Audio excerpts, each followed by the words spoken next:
एक दिन मोमना अपने कमरे में बैठी थी। खिड़की के कोने में एक नन्ही सी मकड़ी जाला बना रही थी। मोमना ने उसे देखा तो सोचा, हाय ये मकड़ी जाला बनाकर सारा कोना गंदा कर देती है। वो झाड़ू उठाने के लिए चल पड़ी। अचानक मकड़ी ने नरमी से कहा, रुक जाओ बेटी, मुझे मत मारो, मेरी बात सुन लो। मोमना हैरान हो गई। अरे मकड़ी भी बात करती है। मकड़ी हंसकर बोली, हाँ, मैं छोटी सी जरूर हूँ, मगर फजूल नहीं। लोग मुझे डर कर मार देते हैं, मेरा जाला तोड़ देते हैं, हालांकि मैं भी अल्लाह की मखलूक हूँ।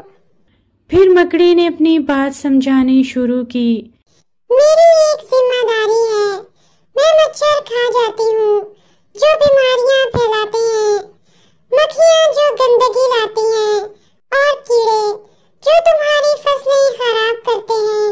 सोचो, अगर मैं ना हूँ तो ये कीड़े तुम्हारी जमीन और घरों को भर दें।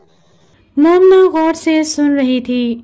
मकड़ी ने आगे कहा, और मेरा जाला देखो, बारीक सा लगता है, लेकिन ये दुनिया के सबसे मजबूत धागे से भी ज्यादा ताकत रखता है। इंसान मेरे जाल को देखकर नई मशीनें, दवाइयाँ और कपड़े बनाता है। यानी मैं छोटी सी मकड़ी भी इंसान को सिखा रही हूँ। फिर मकड़ी ने आहिस्ता से कुरान की बात सुनाई। कुरान में भी मेरा जिक्र आया है। अल्लाह ने मेरे जाल को मिसाल बनाया कि जो अल्लाह के अलावा किसी पर भरोसा करे, उसका सहारा मेरे जाल जैसा कमजोर है। मैं तो अपनी फितरत के मुताबिक जाला बनाती हूँ, लेकिन इंसान को सोचना चाहिए कि वो किस पर भरोसा करता है।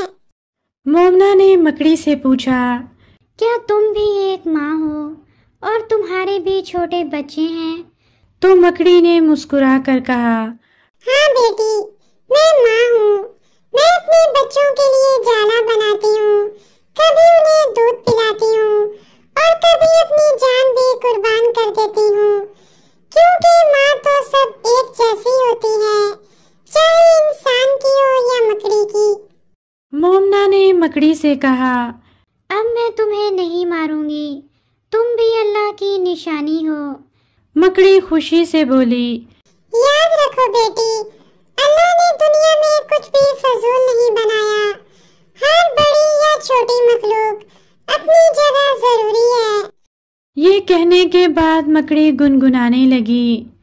छोटी सी मकड़ी आई रे, बात बड़ी समझाई रे, मच्छर मक्खी खाती हूँ, बच्चों को बचाती हूँ।